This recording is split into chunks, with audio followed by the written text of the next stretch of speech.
नमस्कार मैत्रिणींनो, आपल्या यूट्यूब चॅनलवरती सहर्ष स्वागत आहे तुम्हा सगळ्यांचे। आज मी सुरमईच्या 2 सुरमई घेतले होते, त्याचे 2 मुंड्या आहेत आणि 2 शेपटीचे भाग त्याचं कालवण करून दाखवणार आहे। हे बघा, मी स्वच्छ धुवून हळद मीठ लावून ठेवले। कढई आपली तापलेली आहे, तेल तापलेलं आहे, लसूण टाकलं मी तेलात। लसूण आपला हलकासा ब्राऊन झाला की आपण वाटण टाकणार आहोत। वाटण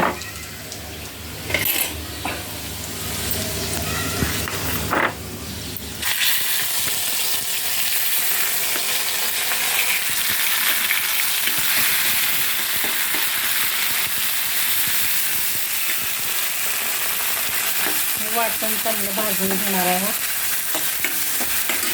वाटण टाकलं,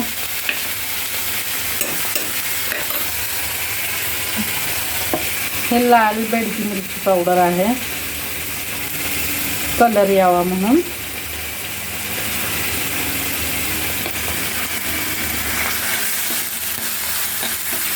लाल बेडगी मिरची पावडर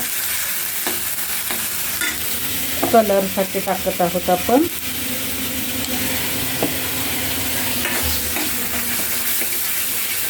मस्त मसाला परतून घ्यायचा चांगला।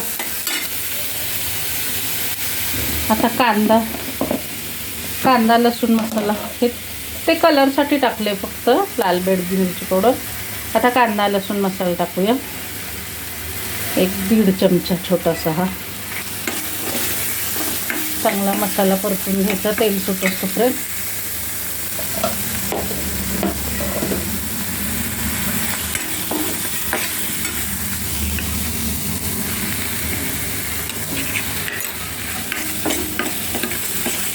आता मी ना आमसूल टाकणार आहे याच्यामध्येच, म्हणजे त्या आमसूलचा आंबटपणा जरा सुरमईच्या रश्श्यात उतरतो।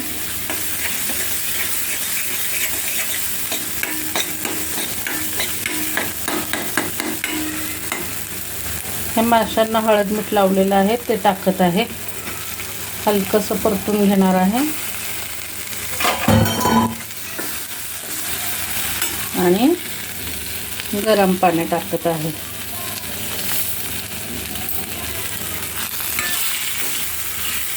नाही, थंड पाणी टाकत आहे। हे बघा, जेवढा आपल्याला रस्सा पाहिजे तेवढं पाणी टाकायचं। हे मसाल्याचं भांडं मी धुवून टाकत आहे।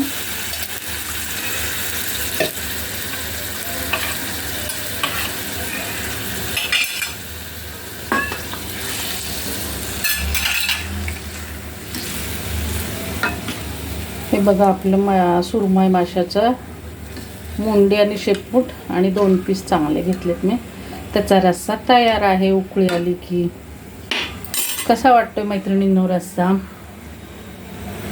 सुरमई फिश करीचा रस्सा। माझी रेसिपी आवडली असली सोप्या पद्धतीत एकदम सांगितलेली आहे। आता मी मीठ टाकणार आहे चाखून बघून थोडंसं, कारण मच्छीला आपण मीठ टाकलेलं होतं। थोडंसं मीठ। कसा वाटतं मैत्रिणींनो मच्छी कढीचा रस्सा? रेसिपी एकदम सोप्या पद्धतीत सांगितली आहे। आता एक उकळी आली की चाखून बघायचं आपण मीठ वगैरे आहे का। आणि पहिल्यांदा बघत असला मैत्रिणींनो तर सबस्क्राईब करा आणि लाईक करा, शेअर करा। धन्यवाद।